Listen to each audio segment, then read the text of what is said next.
Presidente da República surumalo embaixador ASEAN Síria e Reino Unido, onde qualia com a adesão Timor-Leste ASEAN.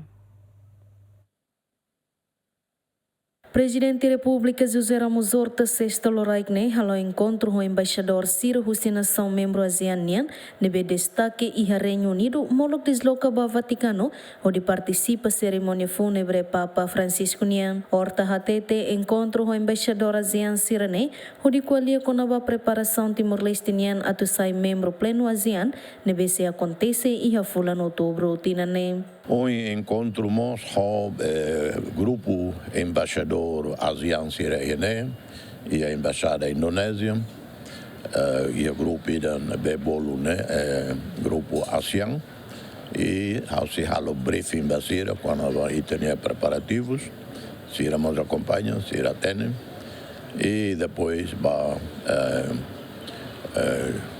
locrai que se depois do corrido arranca para Roma para abang participe a cerimônia funeral a Papa Niang.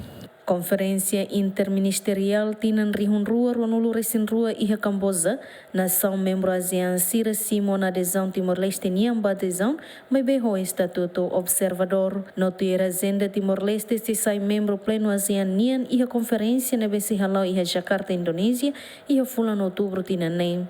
Equipa cobertura GMN.